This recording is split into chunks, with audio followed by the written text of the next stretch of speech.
issues facing the world today, they seem too big, too global, and too systemic for us to do anything about it as individuals. But today, I want to show you that your actions and words matter so much more than you realize, and that you absolutely can do something individually about the global issues facing the world today.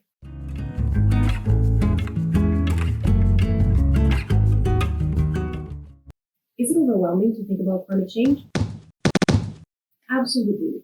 But we cannot change what we refuse to confront. The good news is, transformative solutions exist. Nature wants to thrive, and humans are absolutely brilliant and can create incredible things. Even at the individual level, you never know the true impact of the seeds that you plant with your everyday actions and your words. I'd like to start with a personal story of the day that I myself realized this. How our actions and our words reverberate in ways that we cannot imagine. So one of my dreams when I was little was to be a cashier at a supermarket. I used to play this game called Mavis Beacon Typing Skills, and I got obsessed with the idea of working at a cashier. The small dreams of childhood. But still, I eventually succeeded at this dream. And one day, I was working, and this lady came by with her little son. And he was a dapper little guy. He had a bow tie on. He was so cute. She asked me how I was, and I decided to be very honest in that moment. And I said, you know what? I just had lunch. The cookies in the bakery are phenomenal, but I ate too many of them, and now I don't feel very good. And she said, oh no, hope you feel better. And I was like, yeah, I know, me too. I just have to learn some self-control. She moved on. 2 months later, she shows up again, and she comes to my till, and she says, Wendy, I don't know if you remember me, but I just wanted to thank you. Because that day when you said that you weren't feeling good, it really had an impact on my son. So now, after dinner, when I ask him if he wants an extra cookie, he says, no, thank you, I don't want to feel ill. And so it was just one of these moments that you never know. You just never know how your actions impact other people. So I just want you to keep that in mind. Now, I want to talk about the 3 main issues of climate change. 1, emissions from fossil fuel burning carbon dioxide that is accumulating in the atmosphere.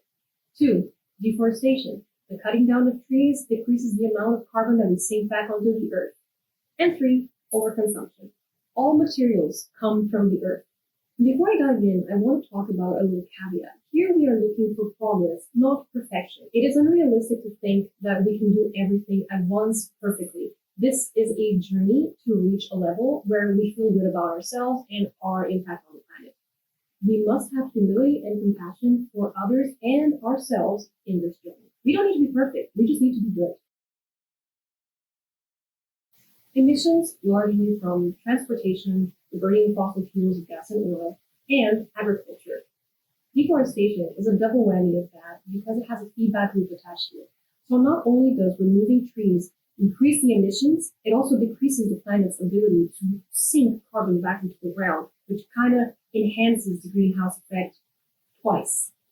Deforestation is also related to agriculture because we need to cut down forests in order to make space for human expansion, agricultural land, and cow farming. And 3, overconsumption. All materials from everything that we have comes from Earth. Our current economic system externalizes a lot of costs from both society and nature, and it's very focused on short-term profit-based numbers. So the deregulation required for all of these items to be produced fast and cheap basically exploit the planet and people.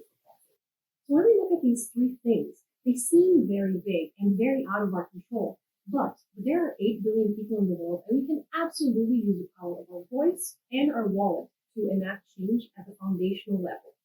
If you want to use your individual power to address emissions, just reduce the amount of oil and gas that you burn. Shop locally so that you reduce your reliance on the global transport chain that is related to online shopping. Use public transit so that you don't use your car as much, and visit your local parks instead of traveling somewhere that you don't need to. There is beauty everywhere that you look, even in your local areas. If you want to do something about our number 2, deforestation, you can do that in 2 ways. You can restore nature yourself by planting trees or planting natives in your green space, in your garden, in your balcony. That way, you will help reduce emissions and support biodiversity in your area. I also recommend learning from the indigenous people in your area because their kin-centric view of the world, where everything is interconnected and interdependent, really changes the way that you look at nature. And the second way that you can reduce deforestation is reducing the agricultural demand. A lot of the agriculture in North America is diverted from humans to animals. Our factory farming industry is very prolific. So if you want to decrease the amount of the agriculture that goes into deforestation, all you have to do is decrease the demand of meat, have a more plant-based diet that is locally sourced, get to know your local farmers and see what grows in season in your area. I know this is a very contentious topic that requires a lot of nuance, but again, you don't have to be perfect, you just have to be good. Number 3 is a big one, overconsumption. We have actually consumed more in the last decades than we had in centuries before us. Through the advent of all of these amazing technologies that we've produced and the convenience of our online shopping, we have managed to drain the planet dry, essentially. So, being conscious of that is step number 1. But other things that you can do: reduce, reuse, recycle, repurpose. Be creative and reduce your waste in any way you can. Slow down. Reconnect with yourself, reconnect with nature, do things like meditate, yoga, exercise outside. Spend time with family and community. Give yourself time to think about the things that you really need and the things that you don't really need. It takes a little bit of time to go from consumption to creation. But remember in the pandemic when nature was healing?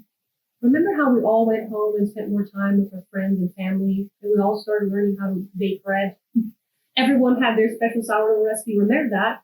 It is difficult to change your habits, but it really is not impossible. And our biological body really wants to engage more with community and engage with nature. So once you break the habit of consuming and you start creating instead, very rapidly you create a huge love for it.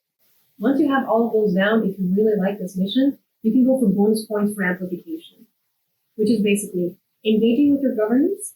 Make sure that these changes are known by the people that make the rules so that the rules make it easier for these actions to be done. This kind of attitude matters now more than ever because the world is desperate for a change. Also, practice gratitude and compassion. Put yourself in the shoes of the people in society that are the most vulnerable, the homeless, the elderly, the children. How would your environment need to change to accommodate for these people? If they thrive, you thrive, and society thrives. The rising tide raises all boats. And also, have compassion for yourself. There are many things instilled in ourselves and society that form our thoughts and our habits. And they come from a way of being that is being forced to change now. The journey is long and mistakes will happen, so be kind to yourself. As long as you're doing your best with what you have, you are following the path of goodness, and you will get there. So that is basically it. The 3 main issues and things that you can do individually that have a super huge amplifying effect, especially if you go for the bonus points. So thank you for watching until the end. I really look forward to stepping into the bright future that we will create together.